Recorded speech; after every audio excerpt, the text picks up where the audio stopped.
The Secret of the Conde Hermanos, Chapter 25. It was by design that Paloma, Jack, Clytie, and Elspeth drove home by way of the 101 North versus the more usual Pacific Coast Highway.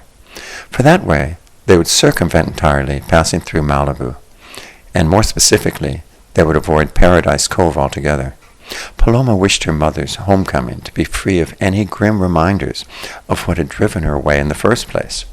And so it was with some surprise that she heard her mother recall, of her own volition, from the back seat where she sat beside Clytie in her car seat, how your father and I love Gabor Szabo. Perhaps it was the CD that Paloma had just put on the player, the suite for flute and jazz piano by Claude Bolling and Jean-Pierre Rampal, with its distinctive European style of jazz that had turned her mother's thoughts to Szabo. He transported us with his gypsy interpretations of American jazz. My first summer in America, Francisco took me to the Ice House in Pasadena as often as Gabor Szabo appeared there and played the guitar. How he infused the music with a quality so spellbinding and mystical, I'll never know. I only know I fell more deeply in love with your father whenever I listened to it. He was also Czech, Mamika, Paloma inquired. No, he escaped from Hungary to the United States and went on to study classical music at the Berklee School of Music in Boston. But he loved American jazz so much that he actually was afraid to play it. Of course, as a European outsider, you felt undue intimidation over his fear. He reached some sublime heights. It was precisely the gypsy infusion that set his music apart. He created a jazz sound like no other. Your father and I could certainly attest to that. And so it seemed that circumventing Paradise Cove did not cause Elspeth to think about Francisco in any less, but recall him all the more, albeit in happier days. And it was after a stop in Carpinteria, where Jack had checked in for the winter baselines of the harbor seal population, located there on a section of the beach near a small abandoned pier, and Paloma switched CDs to Modern Jazz Quartet, in which Lorindo Almeida also played the guitar accompaniment, that Elspeth's mind turned once again, and this time, to Brazilian music. That summer your father introduced me to Carlos and Blanquita over drinks at the Wine Street Bar and Grill in Hollywood. She reminisced as they later drove up the driveway of El Encanto for lunch. We had gone to hear Astrid Gilberto and Stan Getz. The bossa nova, after all, had not long ago taken the world by storm, and we had all fallen willingly under its spell. But the most memorable part of the evening was for me meeting Blanquita for the first time. She looked so elegant, clad simply in her pencil-thin blue jeans and Italian loafers, a cashmere sweater and pearls, her hair swept up in that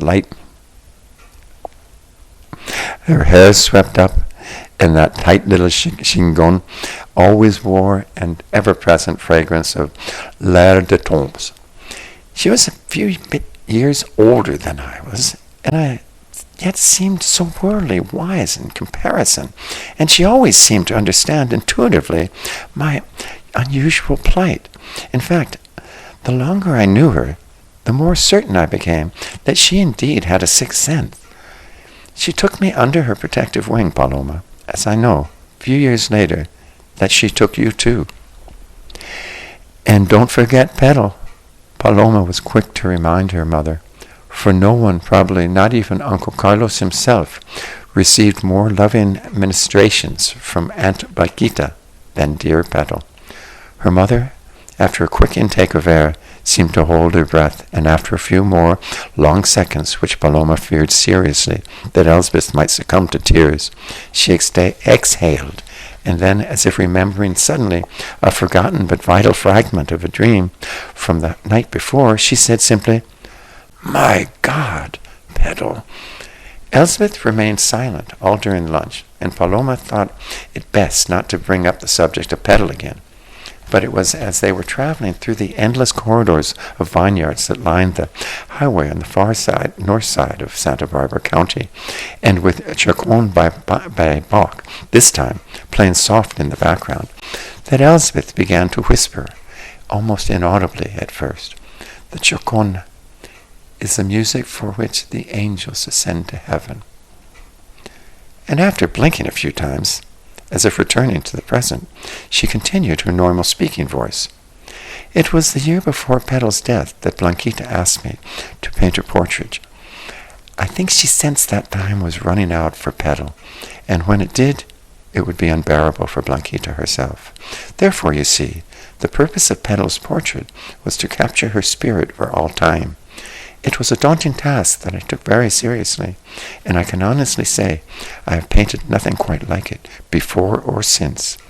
When it was finished, I refused to accept any payment for it. Blanquita asked me an interesting question. 'Do you wear a protective amulet of any sort?' she inquired, to which I answered, 'No.' 'Well, you will be needing one,' she continued, 'as the unfavorable season will soon be on us.' 'The unfavorable season?' Paloma asked suddenly, transported back to her childhood, and remembering having hungrily devoured all the folk wisdom her aunt had once dispensed so freely. What did she mean by that? We were sitting in her garden under the eucalyptus tree when a monarch butterfly liked to cluster in the wintertime. Elspeth went on to explain. She told me most things in nature pass through their own unfavorable season. Then she used the monarch as an example. It seems their biology is intimately entwined with the biology of milkweed, because that is the host plant on which they lay their eggs. She then asked me another interesting question. What? She posited. Do you suppose the monarch, whose normal lifespan is only about 4 weeks, the milkweed dies in half a year? How do the species possibly continue during the milkweed's unfavorable season? I, of course, had no idea, and she then explained the miracle of the winter generation that lived 5 times longer than the ordinary monarch and outlived the yearly milkweed die-off just long enough to mate and lay eggs when the milkweed started to bloom again in the spring. Do you see the lengths to which nature will go to take care of a butterfly? If a butterfly, then, is not such an inconsequential thing, what lengths will nature go for you? And with that, she removed the medal from Petal's collar and slipped it onto her handkerchief, little pouches across the acorn from the eucalyptus. Okay, take 2. And with that, she removed a medal from Petal's collar and slipped it into one of her hand-knit little pouches along with an acorn from the eucalyptus tree. This is a gift of love from Petal and me. You may help safeguard you in the coming times of need, she said quietly. May I see, Mamika? Paloma asked, finding her mother's words strangely disconcerting. Unfortunately, no, for it has mysteriously disappeared the very next day. When I began packing my things to leave, it was nowhere to be found. Blanquita seemed unconcerned and said, that was the nature of protective amulets. They came and went at will, but she assured me it would appear again when I least expected it, for it was a gift of love, and therefore subject to powerful law, which I believe she called eternal return. Oh yes, Paloma rejoined. She spoke often of eternal return of love. But let me ask you this, Mamika.